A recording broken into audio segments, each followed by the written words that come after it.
आंतरराष्ट्रीय महिला दिनाच्या निमित्तानं नागपुरात पिंक रन मॅरेथॉनचं आयोजन करण्यात आलेलं.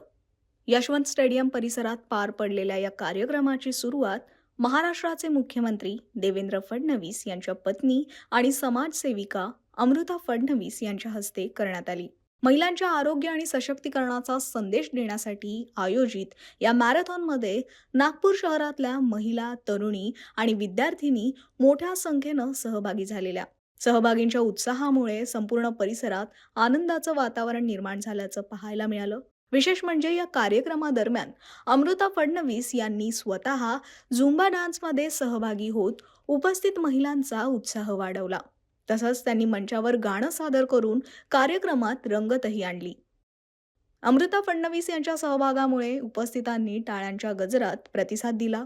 तर महिला दिनानिमित्त आयोजित या उपक्रमामुळे महिलांना फिटनेस आणि आनंदाचा संदेश मिळाला असून पिंक रनला नागपूरकरांकडून भरभरून प्रतिसाद मिळाल्याचे आयोजकांनी सांगितले.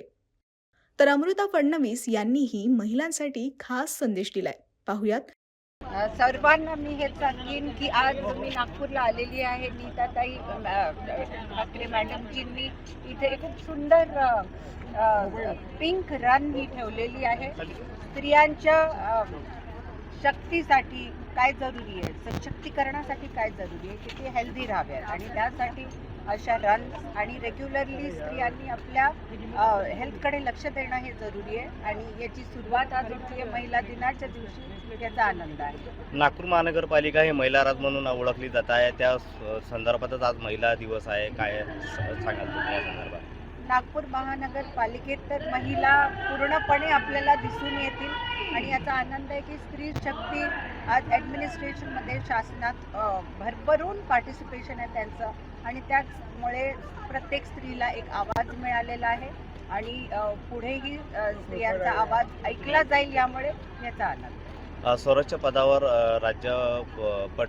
राष्ट्रपतीपासून तर सरपंचापर्यंत महिला हे भूमिका बजावत असतात.